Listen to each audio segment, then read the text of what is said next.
Hello and welcome. Tonight, former governor of the Central Bank of Nigeria, Godwin Emefiele, fails to meet his bail conditions as his trial over alleged procurement fraud begins in Abuja.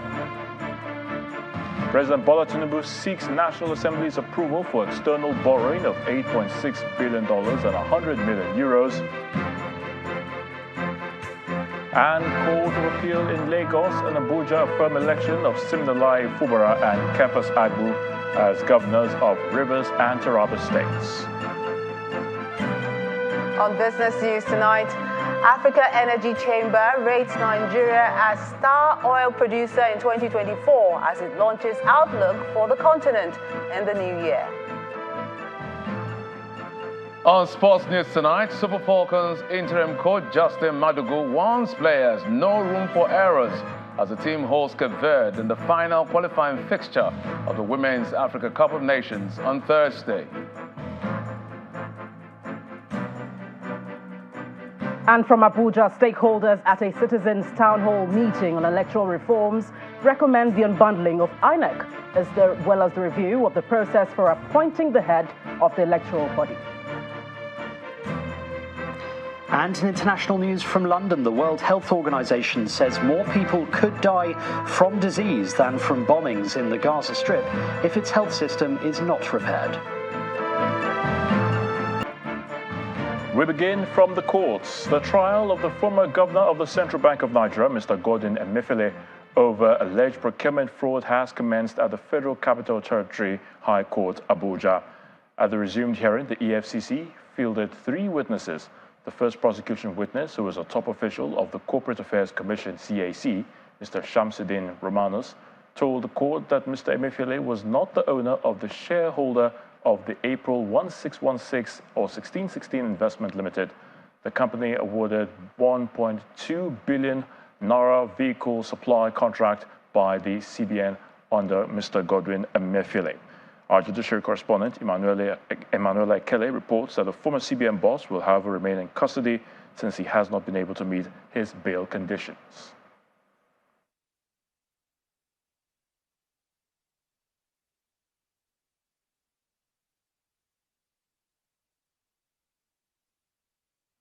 The former governor of the Central Bank of Nigeria, Mr. Godwin Emefiele, is back at the Federal Capital Territory High Court for the commencement of his trial.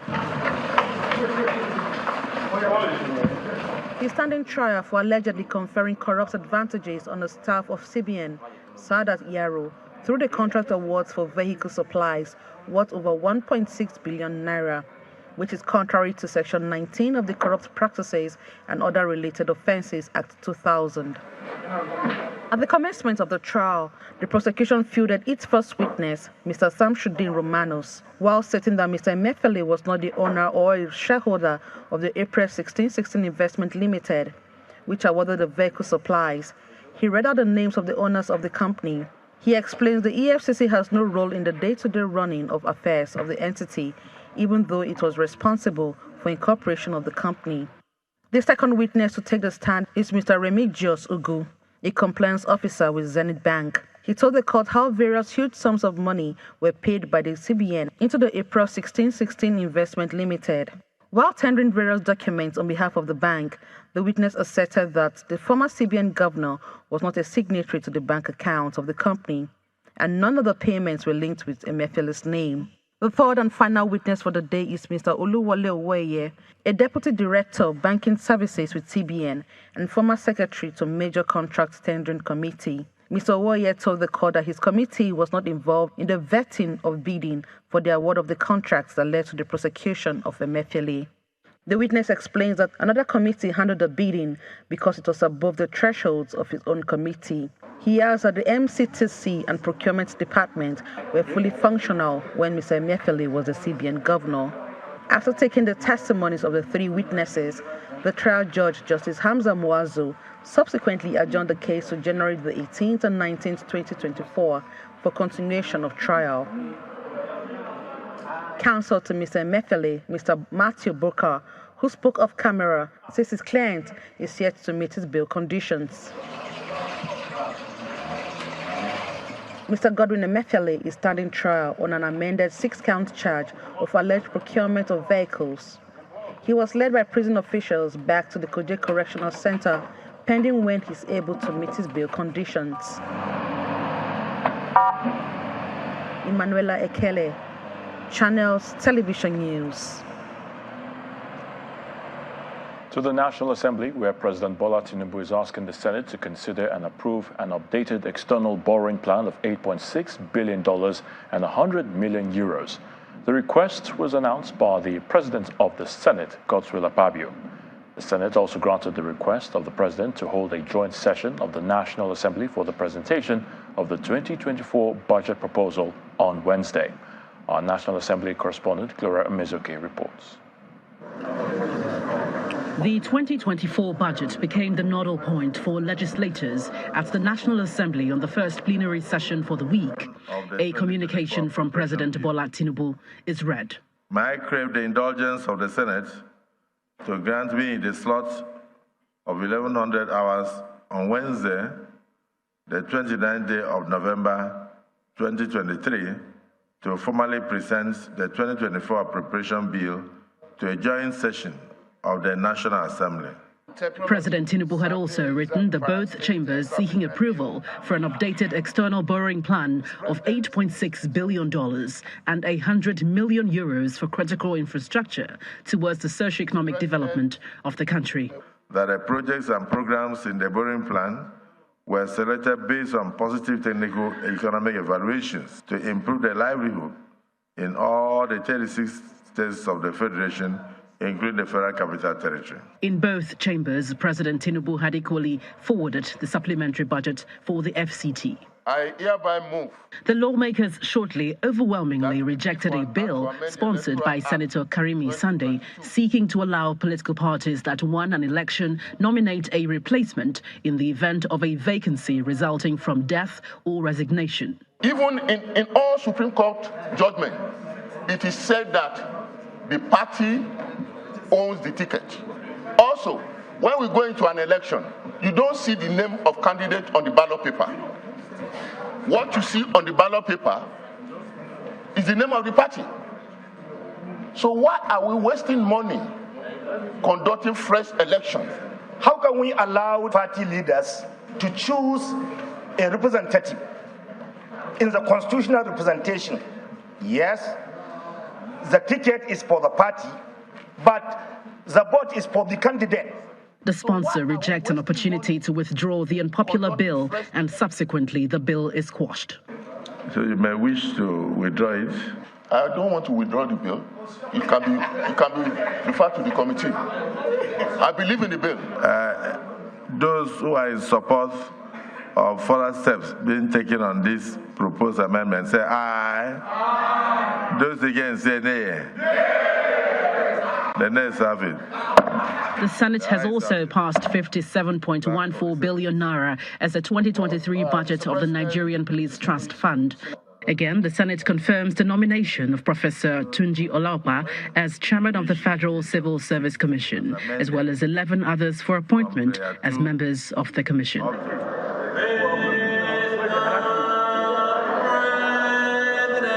From the National Assembly, Gloria Umezuke, Channels Television News.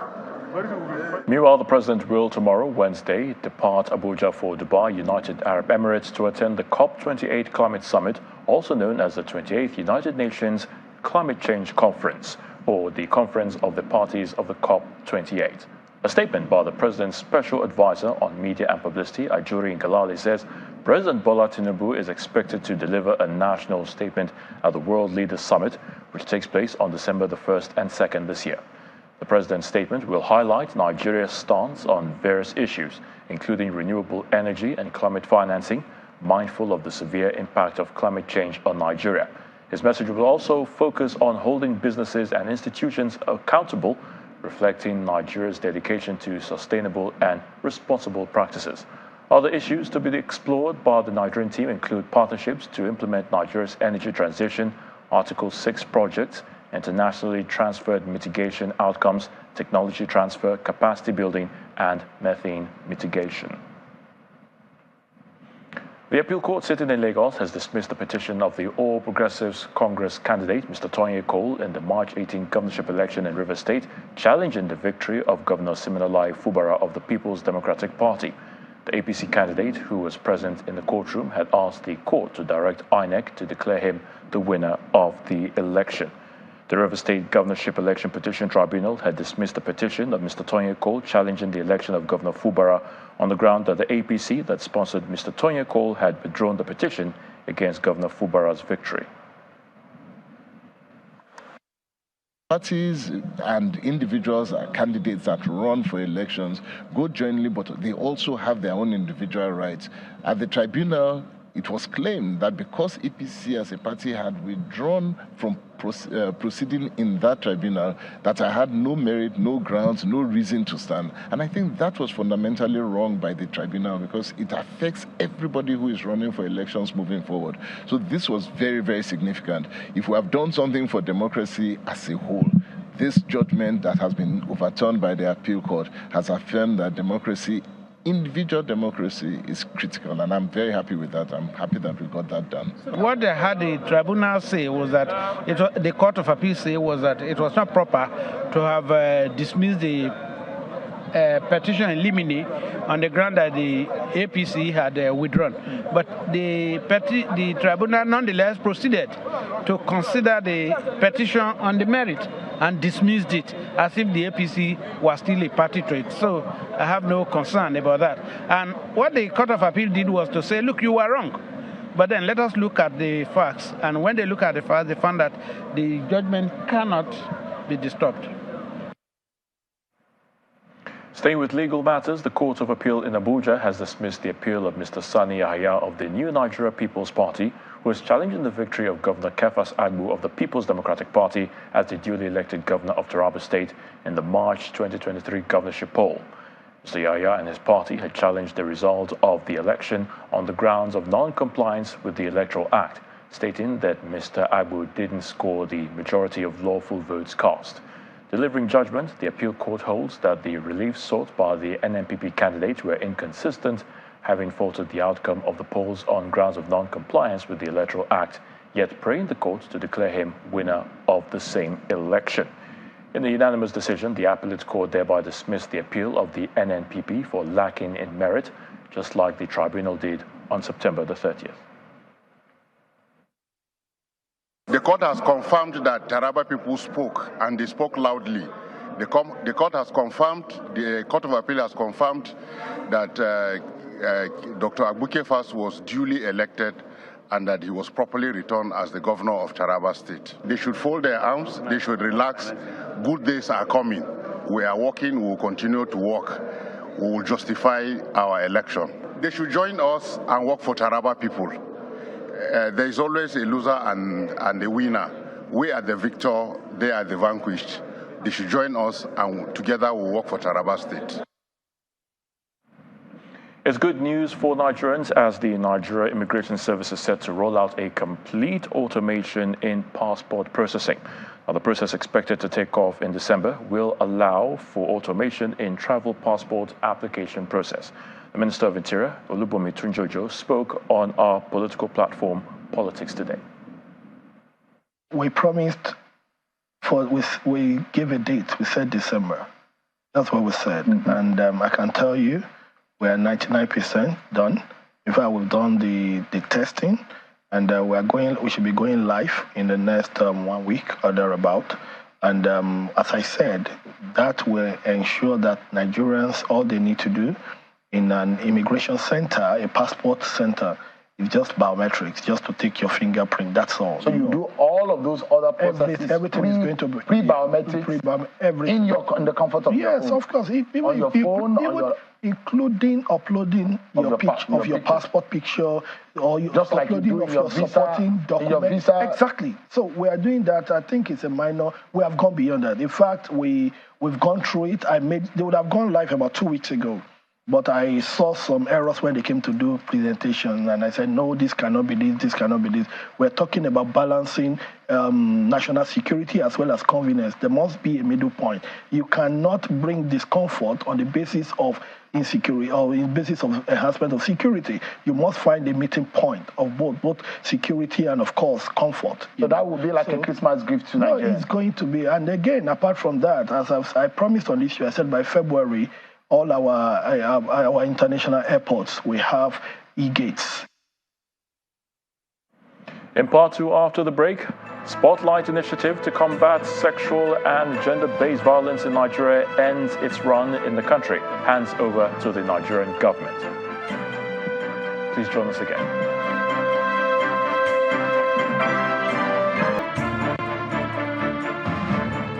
Welcome back. If you just joined us, you're watching the News at 10 coming to you live on Channels Television Lagos. A reminder of our top stories.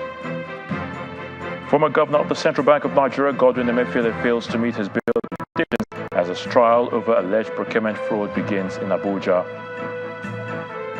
President Bola Tinubu seeks National Assembly's approval for external borrowing of $8.6 billion and 100 million euros. Court of Appeal in Lagos and Abuja affirm election of Siminalayi Fubara and Kefas Agbu as governors of Rivers and Taraba states. And all 41 construction workers trapped in the Indian collapsed tunnel for more than 2 weeks have finally been rescued.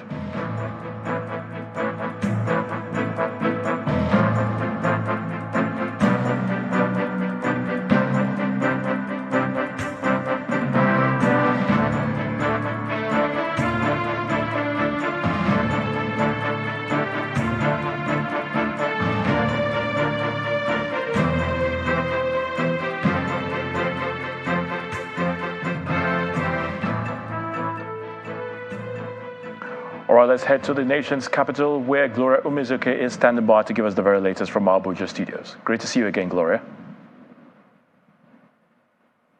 Many thanks, Ayo.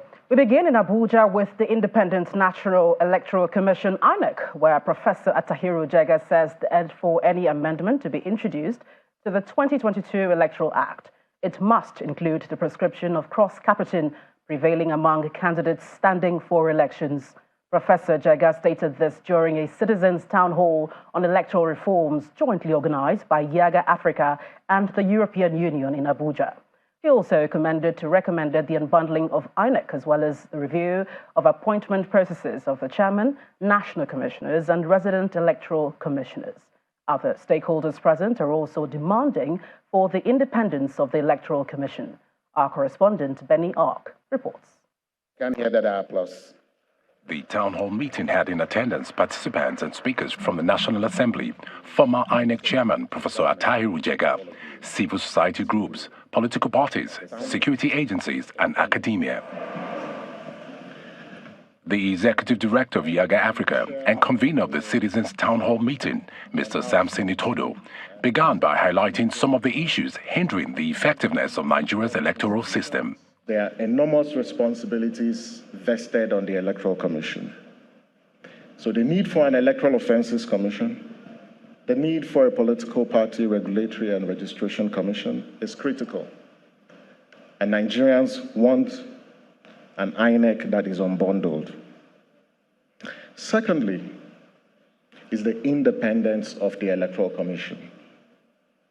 Nigerians are demanding that the appointment process of national commissioners and resident electoral commissioners needs to be revised. The former chairman of the Independent National Electoral Commission, Professor Jega, calls for the proscription of cross-capiting. The recommendation that the appointment of the chairman, the national commissioners, and the resident electoral commissioners should be reviewed. I think the conventional method in which the president nominates, and invariably what the president nominates does not go through rigorous screening and is basically supported by the legislature. I think we have to avoid this. Stakeholders across the various civil society organizations emphasized the need to introduce more reforms in the 2022 Electoral Act, citing experiences from the recent off-season elections. The security of the marginalized group is very pertinent if you must have a successful electoral processes and outcome. Therefore, if we join hands together and truly put our hearts in the process to get the electoral process inclusive, we will have a truly inclusive outcome. The chairman of the Senate Committee on Electoral Matters, Senator Sharafuddin Ali, agrees that the reforms are needful, pledging that the National Assembly will take action on them. Most of the National Assembly and State Assembly matters are being concluded because they terminate at the Court of Appeal. But for others, so that's why I said it's not over. If that interpretation is not in consonance with what Nigerians will think, then we'll now be able to go back and redraft and let it be clearer to our people. The general consensus from this town hall is that Nigerians are deserving of a credible electoral system, and the expeditious introduction of these reforms will go a long way in developing the nation's democracy. The Spotlight Initiative and Intervention to Combat Sexual and Gender-Based Violence in Nigeria has ended its run in the country after 5 years and has handed over work done so far to the Nigerian government. The initiative, a collaboration between the European Union and the United Nations, is considered the world's largest effort in this regard, with a total investment of over 500 million euros. The Attorney General and Minister of Justice, Mr. Lateef Fagbemi, who was at the handover ceremony in Abuja, notes that replicating federal laws at the local levels will involve engagements and collaborations, especially with other levels of government. Providing protection for survivors of GBV in Panel discussions are just part of the events heralding the end of the European Union United Nations Spotlight Initiative in Nigeria. An initiative aimed at supporting a Nigeria where all women and girls, particularly the most vulnerable, live free from violence and harmful practices. We will collect your sample. Then you will tell me whether we have evidence or not. Madam Spotlight, do you have weakness? Yeah. Who's it? Don't ask my wife. Oni. I will say the truth, oh. I will say the truth. No, I will not cover you anymore. I will say the truth. Officer. Yes. Officer, it is true. With the dramatization over, the focus shifts to the need to have a commitment, especially from the government, that the work will not stop. If government, if the women's movement, if traditional and religious leaders continue what they've done over the last 5 years, we in the United Nations remain committed to supporting you in this effort. The European Union reminds guests at the event of the financial commitments made so far, progress recorded, and the need for continuance. Out of these 500 million euros, 25 million have been allocated to support the fight against gender-based violence in Nigeria. In Nigeria, the program has tested a new holistic approach that brought all actors together and allowed to achieve critical results. A record number of states, 35, have passed the VAP Act, making it the fastest bill to be passed at subnational level in the history of Nigeria. And congratulations to all those that have made this possible. As the Nigerian government takes over from where the Spotlight Initiative has stopped, the Attorney General of the Federation makes several commitments. Ministry within the next few weeks will be launching a standard operating procedure, SOP, for the prosecution of school-related gender-based violence in collaboration with the Federal Ministry of Education. Funded by UNESCO under the EU-UN Spotlight Initiative, the SOP is spelling guidelines for determining and responding to SGV when it occurs in our schools. The activism to end sexual and gender-based violence continues in Nigeria. Spotlight hopes that the Nigerian government will build on its legacy, deepen conversations, and ensure more legislation encompassing the need for gender equality is created.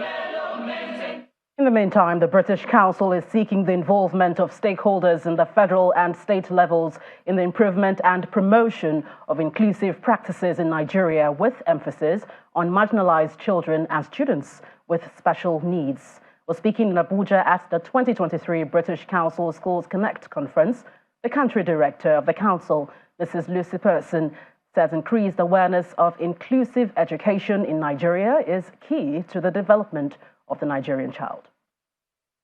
Well, thank you very much, John. Supporting the goal of ensuring that all schools meet the needs of their learners is the focus of this conference organized by the British Council. The inclusion of children, whether young, into all the regular education system of their respective countries, we agree is a fundamental right, irrespective of their age, regardless of their gender, ability or socio-economic background, health or even medical ground. Now, until that is attained or achieved, of course, we are not carrying along every child in the learning system. Nations across the world deploy inclusive strategies because we don't quite know where the solutions we are looking for will come from. The perennial challenges with our Jokuta Steel Company, the perennial problem we have with our refineries, the power sector challenges and all of that. We don't quite know who will bear the ultimate solution. The Executive Secretary of the Nigeria Educational Research and Development Council harps on the need for designing curriculum that include all children, even those with special needs. Teaching and learning that will take place. Sometimes we take curriculum for granted, but it is actually the foundation. Without curriculum, teaching and learning will never take place, or at least effective teaching and learning will never take place. Addressing participants virtually, the country director of the British Council hammers on the need for inclusive education. And when all stakeholders work together for inclusiveness, all children will thrive in our schools and our societies. Persons with disabilities unequally suffer the brunt of educational exclusion. We therefore need to rethink the way in which we conceive education and how we implement learning programmes. We need to transform our education systems, schools and learning centres and make them accessible to and equipped for persons with special needs and those who face societal obstacles and prejudices. The three-day conference is aimed at providing policymakers and practitioners the opportunity to explore and promote inclusive practices, including the creation of more inclusive classrooms, accommodating all learners, irrespective of their gender or need. Well, still to come on the news at 10, Africa Energy Chamber rates Nigeria as star oil producer in 2024 as it launches its outlook for the continent in the coming year. Well, that's some business news. Do join us again. Welcome back. You're still watching the news at 10, coming to you live on Channels Television. The need to prioritize data visualization in decision-making processes has been reiterated by the United Nations. Well, this stand was taken during the official launch of the Nigeria Visualized project in Abuja. The UNDP resident representative in Nigeria, Mr. Mohammed Yahya, said the initiative was designed to boost understanding of data visualization. Our correspondent Victor Matthias reports. It is a gathering of top government functionaries and officials of the United Nations for the official launch of what could be a game changer for governance and decision-making in the country. The UN representatives begin by stressing the power of data, advanced data visualization in shaping the dynamic transformation of Nigeria. The main objective of this initiative has been to democratize the access and enhance the availability of data that will allow individuals, government, private sector to both monitor but also use data for public policy making and private engagements. But too often, data gets lost on shelves and in countless databases. That is why this platform is very important. It helps us make sense of the data that we have, to put a human face on it, and to tell stories that help us relate more emotionally to the data. More importantly, in a country as diverse as Nigeria, it helps us better understand where we are headed, what we are doing correctly, and where we need to pull together to accelerate action.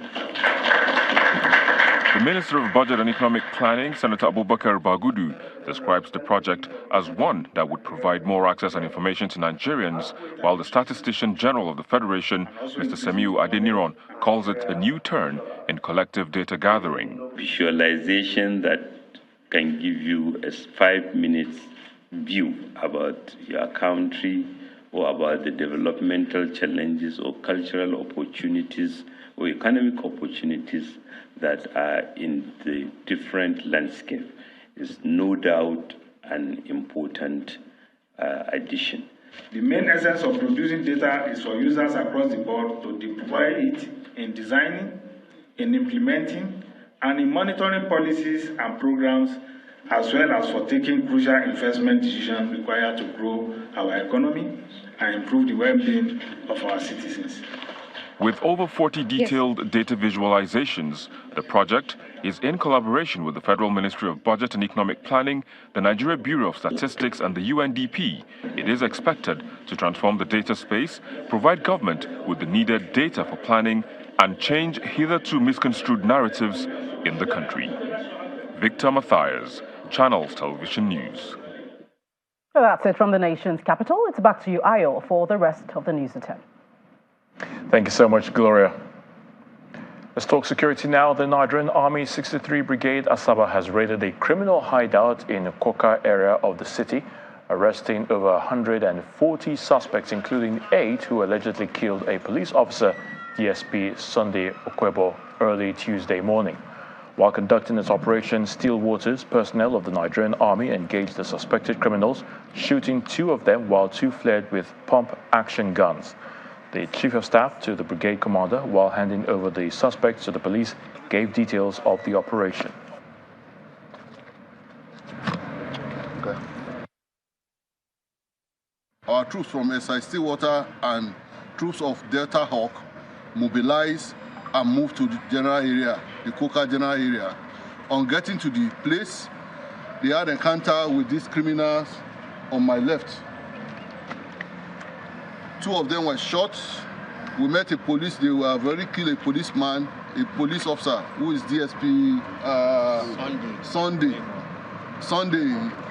Okoibo, serving with Nigerian Police Delta State Command. 2 of the criminals were shot, while 2 escaped with a pump action. Then 6 of them were arrested. After checking on them, we found a pistol with 1 of them. The one that shot the policeman was identified to be Aminu. Around 04:30 this morning, we mobilized our men to the criminals' hideout, and we arrested 125 of them. Out of 125 of them, the people in the general area came around to do identification parade, and they identified these 8 criminals here as the perpetual armed robbers that have been disturbing the localities. After decades of shaping the course of justice in Nigeria and retiring from the distinguished halls of the Supreme Court, tributes are still pouring in for the audacious Justice Amina Augie. The latest is from the chairman of Access Holdings, Dr. Herbert Wigwe, alongside an array of distinguished personalities who extolled the impact of the Honorable Justice Augie. They made their remarks during a presentation of a book titled Wisdom and Integrity, the Legacy of Honorable Justice Amina Augie through her judgments.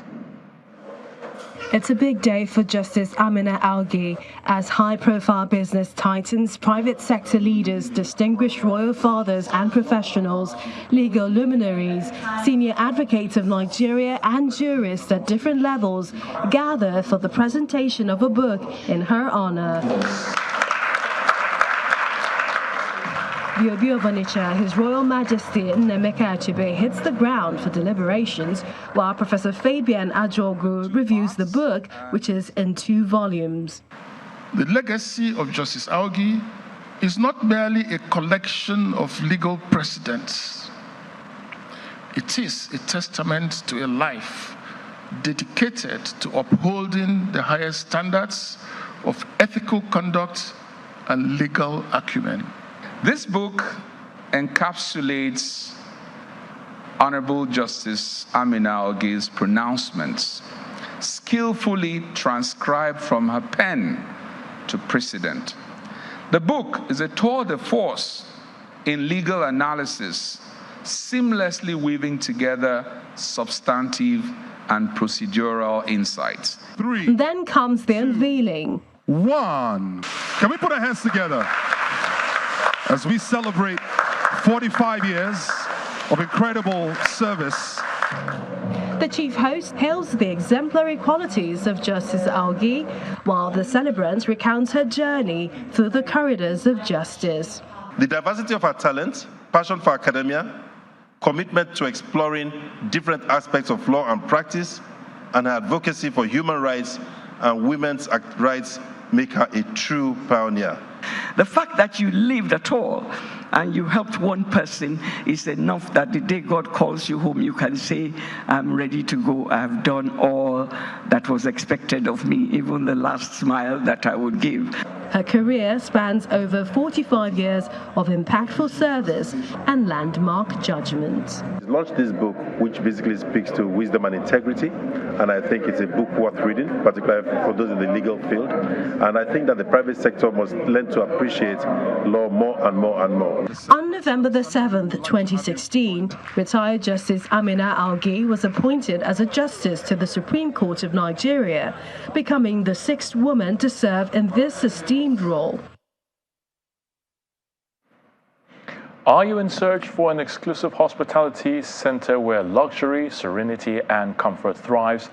Then look no further, as the Delborough Lagos is a masterpiece designed for ultimate satisfaction.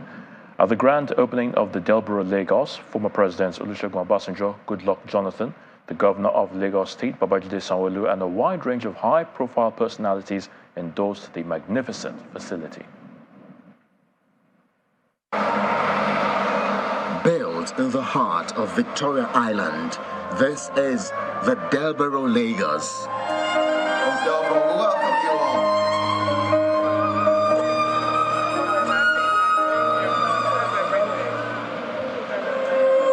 The grand opening of the luxury and breathtaking facility is bringing together former presidents of Nigeria, the Lagos State Governor, an array of traditional rulers, captains of industries, distinguished professionals, and many high-profile personalities.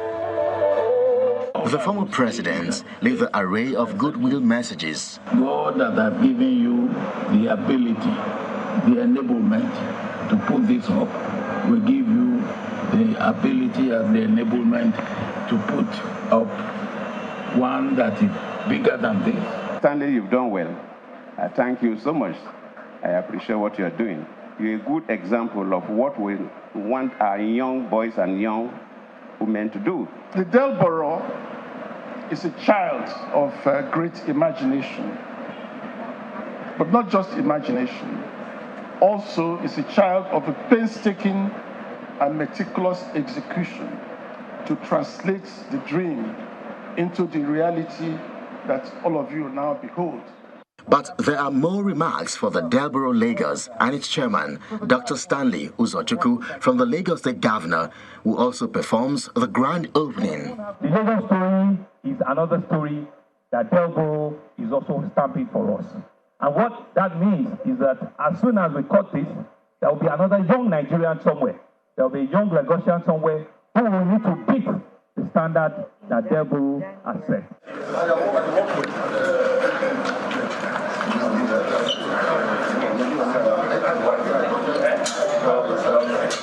Chairman of the Delborough Lagos, Dr. Stanley Uzochukwu, speaks of the motivation behind the facility. For me, the vision is to redefine hospitality, not just here in Nigeria, but in Africa. And the great vision is, for the first time, I'm excited that we're going to be exporting hospitality from this part of the world to the outer part. The Delborough Lagos is a 5-star hotel which offers personalized and suite room services, state-of-the-art private gym, a 24-hour front desk, a restaurant, free private parking for guests, and many other exquisite features.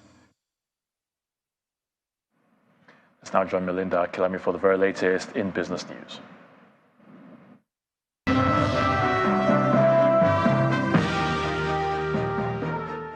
Many thanks, Ayotunde. Welcome to Business News. The Africa Energy Chamber has projected Nigeria to be the top oil producer next year. This was made known in its 2024 State of African Energy Outlook report, which cites that amongst OPEC member nations in Africa, such as Libya, Algeria, and Angola, Nigeria is expected to lead with outputs of 1.51 million barrels in 2024. The projection, which comes as 2023 gradually closes for some businesses, also predicts a relative calm market for the coming year. The Chief Executive Officer of Financial Derivatives Company, Mr. Bismarck Rewane, is reacting to reports by the federal government to export crude on forward contract and not supply Dangote refinery amid concerns over its readiness to begin operations soon. Speaking on our Business Morning program today, Mr. Rewane says the move would be counterproductive if the country is not able to refine crude oil for its own citizens and the West African sub-region. I think, first of all, I think we'll commence in December. But of what relevance is it if a private individual, a private company shifts the date of its commencement? If Nigerian Breweries is trying to commission its brewery in January and now commissions it in April, it's their loss of sales. It's not the government. The government has no investment in this. But the good thing is that because it's a significant part of our gross fixed investment, it's important that we bring it to fruition, and now it's going to happen. Secondly, even securing the crude from Nigeria, because Nigeria has committed a lot of forward contracts, has been a problem. So if you set up a refinery and you cannot get the crude, the alternative is for the Dangote refinery to import crude to refine and sell to you. So, which is, you can imagine that. So, right? So at this point, with this cargo, secured, at this time now, going forward, is the Dangote refinery assured to get crude? Oh, definitely, definitely. It doesn't make sense for Nigeria to be exporting crude on forward contracts and not being able to refine its own products for its own citizens and for the West and Central Africa. It doesn't make sense. Now let's find out how the domestic equities market ended today's trading session. Laddie Williams has details.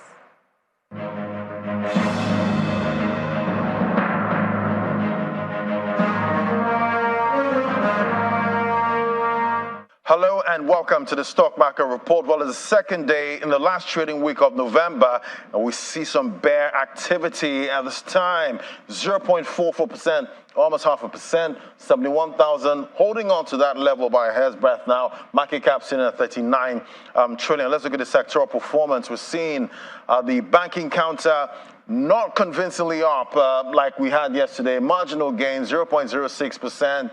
Some tier one profit taking on some tier one banks there, popping that counter down, not green as we'd expect. Consumer goods also marginally up, 0.04%. Oil and gas still unchanged. And we look at the stocks worth over 1 trillion that we track at this time. We see most of this unchanged, but Dangote Cement there dropping 2.44%. GTCO, following yesterday's close, also down 0.90%. Zenith Bank down 0.42%. So a combination of all of these dragging your market down today. And it's a widely negative market breadth with 18 stocks posting gains while 40 stocks declined with likes of Dangote Cement, GTCO, and Zenith Bank. So that's how your money performed today. It's bear action.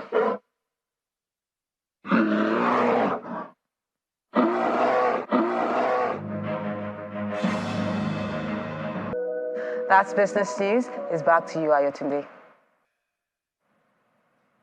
Many thanks, Melinda. All 41 construction workers trapped in a tunnel in India for more than 2 weeks have been rescued.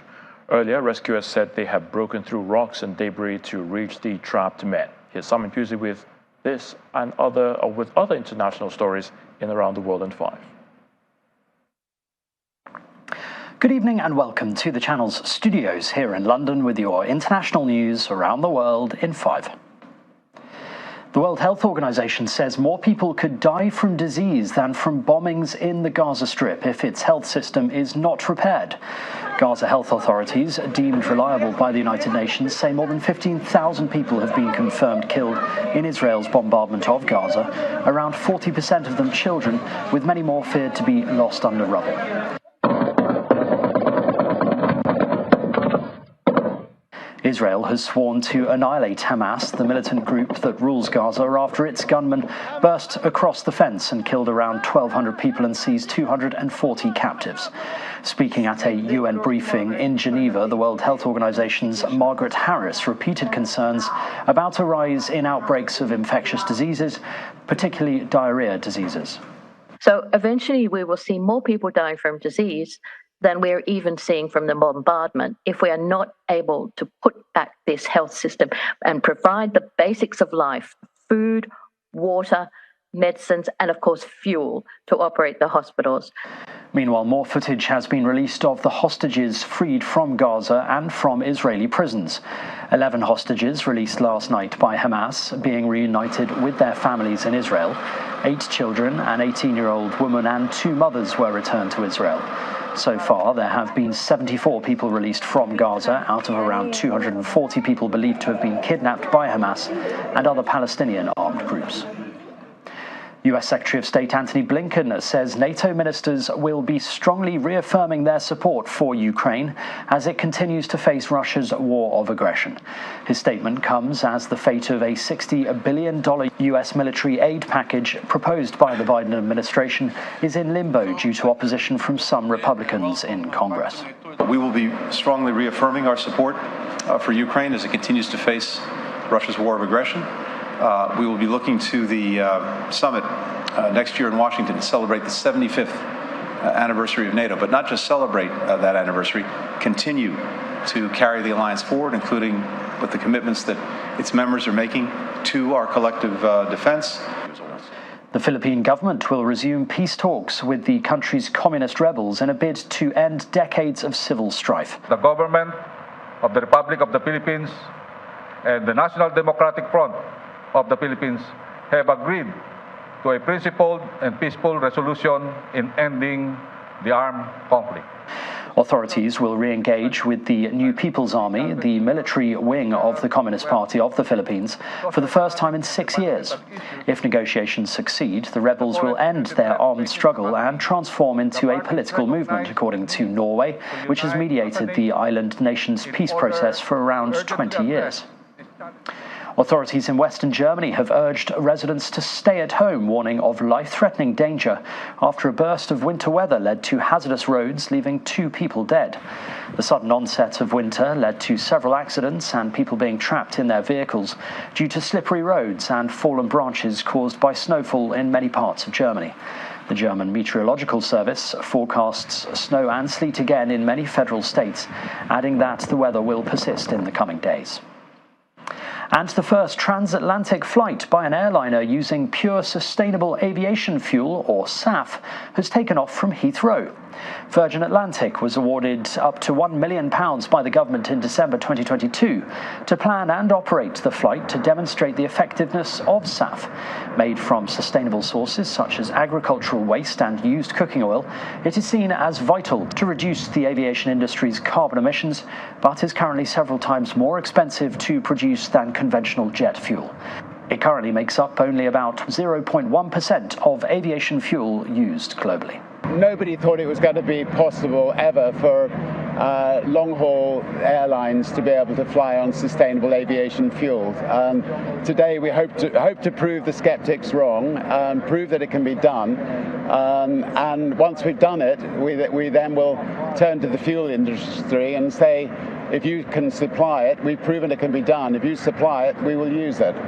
And that's your international news around the world in 5. Now back to the channel's studios in Lagos.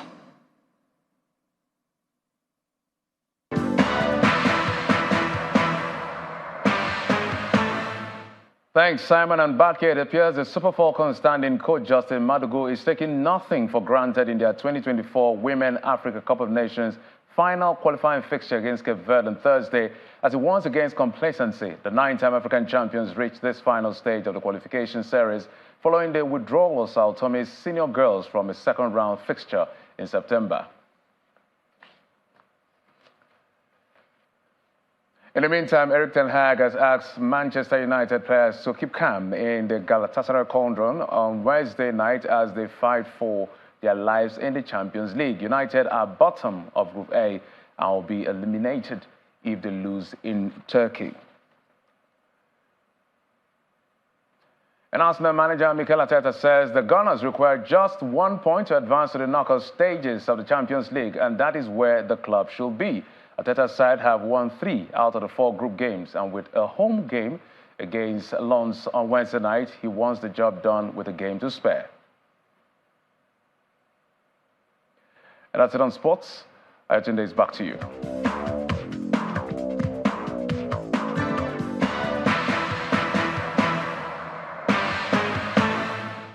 Many thanks, Jeffrey. And the main news again. The former governor of the Central Bank of Nigeria, Mr. Godwin Emefiele, has not been able to meet his bail conditions set at 300 million naira as his trial over alleged procurement fraud commenced in Abuja today.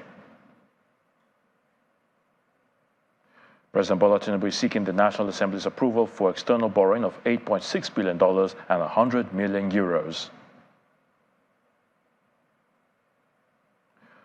The Court of Appeal in Lagos and Abuja affirmed the election of Siminalayi Fubara and Kefas Agbu as governors of Rivers and Taraba states. And all 41 construction workers trapped in the Indian collapsed tunnels for more than 2 weeks have finally been rescued. That's the news at 10 tonight. Thank you so much for watching. I'm Ayotunde Balogun. You have a good night.